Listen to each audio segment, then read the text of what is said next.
Kagulat World. Ngayon, ang buong Miami ay muling nayayanig sa pagdating ng ating pambansang garbo. Excited na ba kayo? Dahil si Alex Eala ay ready na sa isang madugong bakbakan sa Miami Open 2026. Ang 20-year-old Pinay tennis sensation na ito ay nagbabalik sa entablado ng WTA 1000 tournament na ginaganap sa Miami Gardens, Florida, simula ngayong March 17 hanggang 29.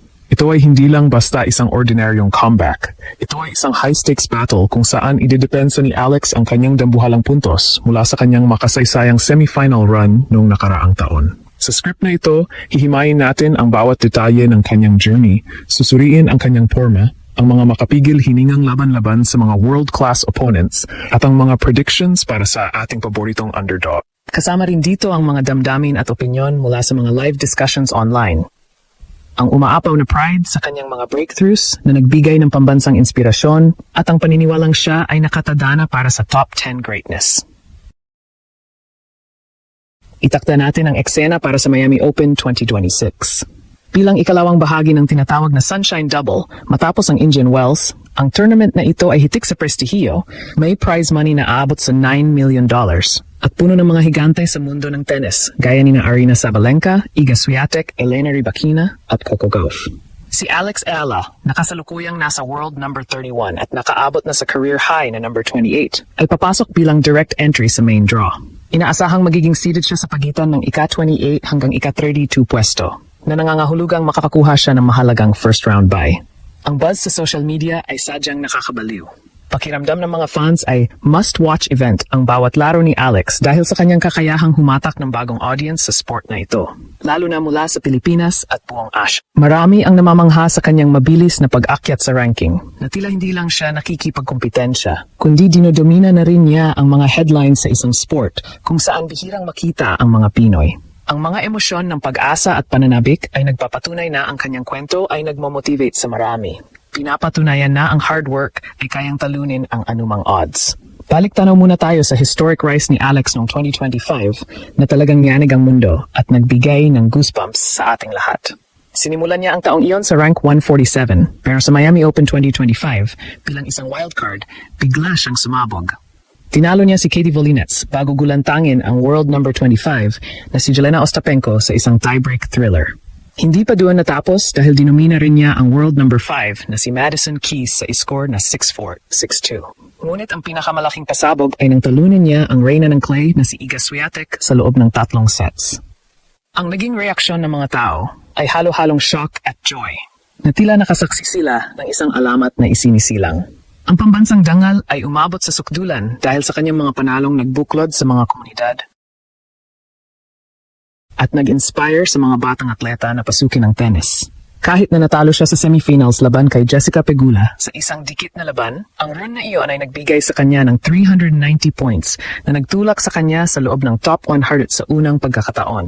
Ang opinyon ng marami ay malinaw, hindi lang ito hype. Ang kanyang tactical smarts at mental toughness ang nagpapatunay na siya ay the real deal. Hindi nagtapos ang magic ng 2025 sa Miami. Nasundan ito ng kanyang kauna-unahang main draw appearances sa French Open at Wimbledon bilang kauna-unahang Filipina sa Open era na nakagawa nito. Naabot din niya ang kanyang unang WTA 250 final sa Eastbourne Open, kung saan ipinakita niya ang kanyang galing sa grass court. Pagdating sa US Open, nakuha niya ang kanyang unang Grand Slam win at ang pinakamatamis na tagumpay ay ang kanyang unang WTA title sa Guadalajara Open 125 matapos talunin ang mga mas mataas na ranked na kalaban. Sa kabuuan ng 2025, nagtala siya ng 40-26 win-loss record, kabilang ang dalawang top 5 wins at tinapos ang taon sa number 50. Ang mga fan sentiments ay puno ng paghanga at inspirasyon dahil nakita nilang tinalo ni Alex ang 3 Grand Slam champions. Binibigyang diin na marami na ang kanyang lefty spin at matinding depensa ay magiging mabisang sandata sa hinaharap. Ang kanyang mga laro ay palaging dinadayo ng dambuhalang crowd na nagpapatunay na siya ay isang crowd magnet na nagpapataas ng popularidad ng tennis sa buong rehiyon ng Asia. Ngayong 2026, mas pinalakas pa ang porma ni Alex Eala. Siya ay may 15-8 record sa kasalukuyan. Tampok ang pagpasok sa quarterfinals sa Dubai, kung saan tinalo niya ang world number 7 na si Jasmine Paolini. Kahit na natalo siya kay Linda Noskova sa Indian Wells kamakailan, ang kanyang pangkalahatang porma ay nananatiling solid. Kapansin-pansin ang pag-improve ng kanyang serve na umaabot na ngayon sa bilis na 100 mph at ang kanyang consistency sa mga rallies. Sa Miami, ang hard court ay paborable sa kanyang counter-punching style. Ang high top spin forehand, elite returns, at ang kanyang kilalang mental grit. Gayunpaman, malaki ang hamon dahil kailangan niyang protektahan ang kanyang 390 points upang hindi bumagsak ang kanyang ranking.